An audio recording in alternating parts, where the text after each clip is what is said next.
संबोधित विद्यालय आदर्श नगर से बलरामपुर में। और मेरा टेलेंट जो कि मेरा सब्जेक्ट है शायद मैं पहली बार यहाँ पर प्रेजेंट कर रही हूँ। सवाल के विषय मुझे दिया गया है क्योंकि मैं साइंस से क्या हुआ मैडम? फिर मैंने कोशिश की है बनाने की, वो जो आपके सामने प्रेजेंट कर रही हूँ। सबसे पहले मैं एक लोग को याद रखिए।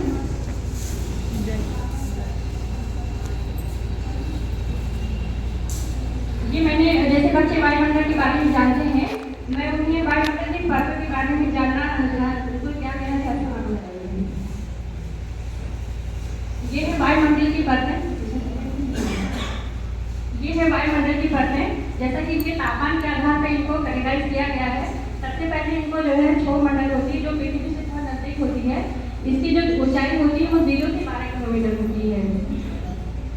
इसीलिए जितनी भी हमारे मौसमी घटनाएं होती है वो इसी में होती हैं। जैसे बारिश होना या आंधी तूफान आना, वो सब इसी में होती है। उसके बाद हमारा है सप्ताह मंडल, जिसकी जो ऊंचाई होती है वो है 12 से 50 किलोमीटर होता है। इसमें हमारी ओजोन की परतें होती हैं और इसकी जब जितना जितना भी ऊंचाई बढ़ती होती है इसका ताप जो है बढ़ता जाता है। उसके बाद इसी में ही जो हमारा संताप मंडल होता है, इसी में ही वायुयान उसके लिए मतलब उचित होता है क्योंकि इसमें समय का परिवर्तन नहीं होता, बदलाव नहीं होता है, ऐसा नहीं मत होता। फिर हम चलते हैं अपने तीसरे पर, जिसके ये है मध्य मंडल। ये हमारा तीसरा मध्य मंडल है। इसकी ऊंचाई होती है 50 से 80 किलोमीटर होती है और इसमें जो है इसके जब तापमान जो है ऊंचा होता है जितना, इसकी ऊंचाई जैसे से बढ़ती जाती है इसका तापमान घटता है, इसका तापमान जो है घटता जाता है। ये सबसे ठंडा मंडल होता है। उसके बाद हम आते हैं हमारा आर्य मंडल।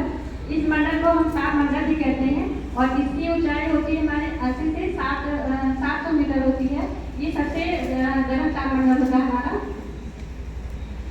उसके बाद सबसे आगे में हमारा आता है वायुमंडल, जिसकी जो ऊंचाई होती है वो 700 किलोमीटर से लेकर के 10,000 किलोमीटर तक होती है और ये सबसे लास्ट में होता है, ये अंतरिक्ष में के रूप में परिवर्तित हो जाता है।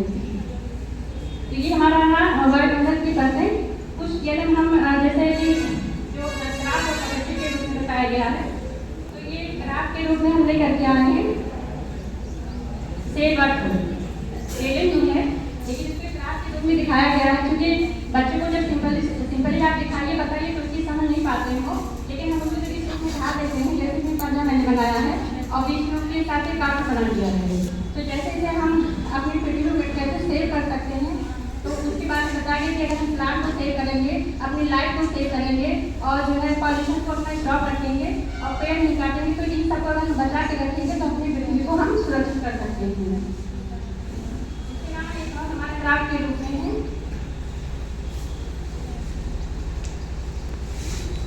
क्योंकि क्राफ्ट के रूप में ही सारा खेल हमको रूपांतरित करना था, तो ये राजधानियाँ उनके राज्य और राजधानियों के नाम है।